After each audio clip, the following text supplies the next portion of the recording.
You are on Sunshine. It is 7 minutes past 10 o'clock. Nice to be with you on this Saturday morning. Now, each Saturday at this hour, between 10 and 11, we love to shine the light on some amazing organisations around Perth doing some amazing things, not only here in Perth, but based here. That could be across the nation and across the globe. And this morning, we're going to be talking about Wheelchairs for Kids. Now, Wheelchairs for Kids are a volunteer-based non-profit organisation providing transformative gift of mobility to children in impoverished communities around the globe. And joining me on the line this morning is Olly. Good morning, Olly. It's nice to talk to you today. Yeah, good morning, Mike, and to all your listeners. Yeah, look, thanks for coming on and having a chat with me this morning. Now, tell me, I don't know a lot about Wheelchairs for Kids. I understand it's been around for a while, but can you just take us back and how did this idea even begin and commence right here in Perth? Yes, okay, Mike. Well, we've been going now for 27 years, and it all started back in Queensland from a Rotarian called Des Lawrence. He went with his wife to Fiji on a holiday, and he saw these little kids on the ground who had cerebral palsy, and he thought, I'm going to come back and do something about this. So he came back, and there's a kitchen renovator by trade, and he came back and to make a long story short, he made up 6 wheelchairs out of old bike parts, and he sent them over to Fiji. He went back there with Cafe Pacific and took them over there, and for nothing. And he also went over there with his wife, and he saw the smiles on the kids' faces when they received the chairs, and that's how it all started. And Des said, there must be other kids in the world who need a wheelchair. I wonder if there's any other Rotary Club in Australia to give us a hand. And Rotary Club of Scarborough came on board, and that's how I came on board. Wow. So what was the timeline, Olly? So it started 27 years ago in Queensland. When did it start here in WA? When did you guys pick it up? Well, it actually started here in WA. I got actually involved in the first wheelchair we sent out was in 1998. So that's 25 years ago or thereabouts. And so that's when I first became involved. And because the Rotary Club of Scarborough had helped me to get a lot of welding equipment in a workshop up here in Wangara for young people who dropped out of mainstream schooling. And that's how it all started. And they said, Olly, after 7 or 8 years doing that, they said, would you like to be involved in making wheelchairs? And that's how it all started. And so you just said yes, and away you went, and you're still there. Yeah, well, I said, never made a wheelchair before, but I said, so they sent me over a sample of one that Des Lawrence had made. Yeah. And we made, I think we made 10 of those out of bike parts, but it was very difficult because you had to go to the tip to find 2 bikes exactly the same, etc. And so I said I couldn't do it anymore. It was too hard because I had 9 groups coming into my workshop for the kids who weren't at school, and they're coming up with their social workers. And I said, look, but I did try one on Saturday morning. I thought, well, try and make one in the workshop equivalent, And they said, when I showed it to the Rotary boys, they said, oh, look, Olly, no, it's not really what we wanted, because they wanted to recycle old bikes, right? Right. And I thought, oh, fair enough. Yeah, well, I said, but I can't do it anymore. I haven't got time to go to the tip and find bikes. And so they tried the prisoners to see if they could make them. They tried some schools. Anyway, it all fell through. But then they got to me 7 weeks later, and they said, Olly, I think you're onto something, because I couldn't find anyone to make them out of bikes. So anyway, that's how. So I said, okay then. So I said, can you make up 20 wheelchairs? We've got enough room in the container to send up 20 that you showed me before, and we'll send them up. We're going to send them to Solomon Islands for other medical gear they're sending over in the container. Right. And that's how that got kicked off, So I'd forgotten all about it for about 7 or 8 weeks until they said, you're onto something. And then they said, look, can you take something out of aluminium? Tried out of aluminium, make it lighter, and which I did. Yeah. And we made one out of aluminium. And that went on for quite a few years. And then World Health got on the scene in 2008, and they sent out guidelines to anyone in the world who's making wheelchairs for children in developing countries who had a disability, and could they follow their guidelines? We thought, we'll have a go at this, which 7 or 8 of us did. We got going and we did it, and and we sent them over to 10 to East Timor and 10 to the Solomon Islands, where they're having a symposium of medical people around the world from World Health about children's health. And one of them was wheelchairs. And then they said you follow all our guidelines. Because the chair we make now is as the child grows, the chair can grow with them, up from the age of about 4 or 5 up to about the age of 15. Ollie, unbelievable. Ollie, you okay to hang on a bit? We've got to play a song. We'll come back and chat some more. You okay? You're actually there. No problems at all, Mike. You're in the factory this morning, aren't you? Catching up on all your paperwork. Yeah, got a bit of paperwork. It's always paperwork, mate. Of course, unfortunately. Ollie, how do you actually decide who actually gets a wheelchair? How does that happen? Well, Mike, over the years, it was taken. It took a while at the start, of course, but now we've got humanitarian agencies on board from Australia and also from overseas that pay for all the freight and the customs to get them to the country, and we give them the wheelchairs. We donate the wheelchairs, and we've got 235 retired people here through the week who make the wheelchairs. We average 50 a day, 50 people a day making them, and there's a Monday group, Tuesday, Wednesday, Thursday and Friday. And, so the people really enjoy it. And so that's how we do it. We get requests from these humanitarian agencies, and then we have to make sure we've got them ready for the ship that they've booked and the way they go. Hang on a minute, did you say 50 volunteers a day? Yeah, we've got 50 volunteers a day, and we've got a waiting list of over 30 to come in. To help? Yeah, to help. Yep. Yeah, we've got a big workshop. It's 1,422 square metres, our factory, and we're packing up 20 wheelchairs a day from scratch.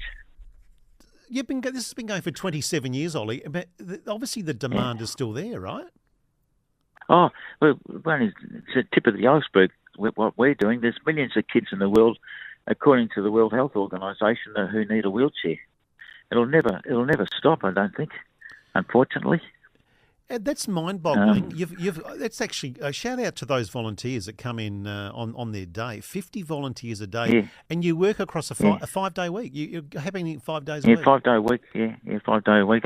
I've been up here every day now for the last 26 years as a factory manager, and so I make sure everything goes to plan, as it were, if you know what I mean. And and we've got a wonderful group of volunteers here. They're men and women. They're on the assembly line, and and they really enjoy it. We're a fantastic group of people. It's a happy workshop, put it that way. You've been there for 26 years, Ollie. That's right. Yeah. Yep, every day. And there you are. And there you are Saturday morning doing all the paperwork. Yeah, I'm doing some of the paperwork. Yeah. We've got office staff as well, office volunteers too.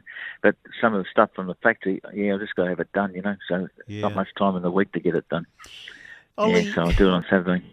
Look, it's just mind-boggling. Seriously, it's there's so many people across our state doing incredible things, but those numbers are actually mind-boggling. 50 volunteers, and you're pumping out 20 wheelchairs a day. Ollie, it's interesting how you actually come up with the clever concept of making them out of alloy. Was that mainly to help with the weight factor? Yeah, the weight factor was a big thing. But when World Health got into the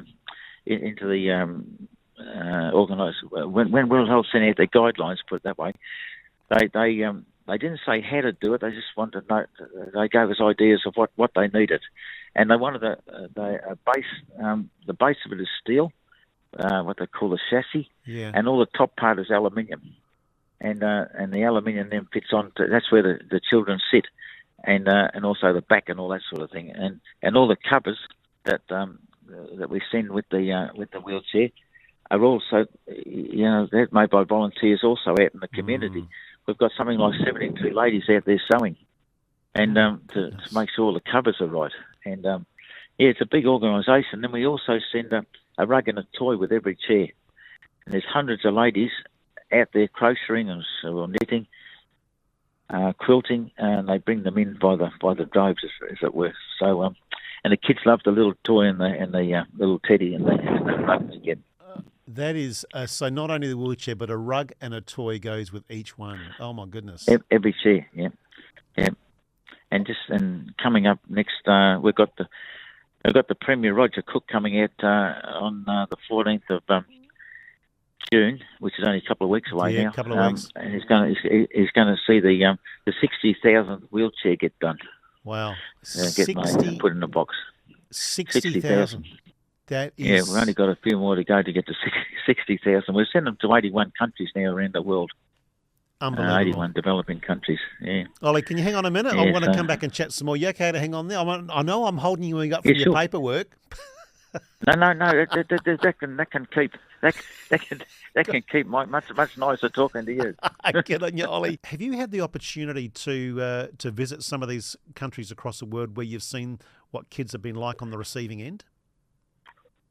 Yes, Mike. I've been very fortunate. Never thought I'd finish up being in Cambodia or Vietnam or African countries and so on. But I went to Cambodia and I saw little kids with their legs, with landmine with their leg blown off, 2 legs sometimes. Yeah, so sad. It is.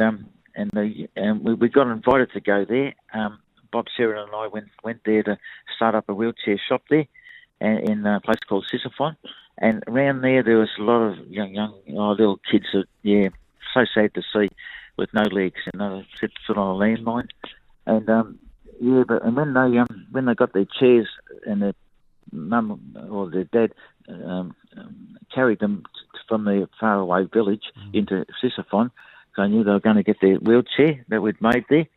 And there were tears in the eyes of the parents. They couldn't believe that someone had made something for their child who was disabled like this. And it was very emotional. I'll never forget that. And Vietnam, well, a lot of the problems in Vietnam was through the Agent Orange, getting dropped during the war, and kids get born with pretty bad disabilities. And I saw that too, and just to see the smiles on the little kids' faces when they're actually off the ground, for the first time. Yeah, it's incredible. And wow. You could write a book on the things I've seen over in these parts of the world that whereby the little kids need a wheelchair. Yeah. Ollie, did you say you set up a shop to actually to distribute them in Cambodia, or to actually make them? Yeah. No, we set up a workshop. Oh. I was over there for about 3 weeks with Bob Sheridan. Right. We got invited there by the Rotary Club in Thailand. Yeah. Who are also helping up there. And anyway, we set this place in Sisyphon, up there, not far from the Thai border. Yeah. And where there was a lot of problems with kids, like I said, with landmine problems. And anyway, that went for about 5 or 6 years. 6 years, and then it got closed down by the Cambodian government, unfortunately. Wow. I don't know why, but the Rotary Club of Thailand was sending up gear to get them made after the people knew how to make them. Yeah. So anyway, but we have sent a lot. We've sent a couple of containers now since I've been back from then to Cambodia. Yeah. And so they've accepted them. And we've got a couple of occupational therapists, 3 occupational therapists and 2 physiotherapists amongst our volunteers. Wow. And they've been all over the world training people how to pick the kids up properly to the wheelchair. Goodness me. Yeah, because it's quite an art to fit the kids properly. They've got to be measured up, etc. And then because the wheelchair, the way it's made, then has to be adapted to fit that little child. Of course. And incredible. And then these people have gone over there to train others. There must be something special about your 50 volunteers a day that get together out there. Is it? It's almost like I'm imagining like a one big family out there from a day-to-day basis. Well, it virtually is, Mike. It's we've got a very happy group every day.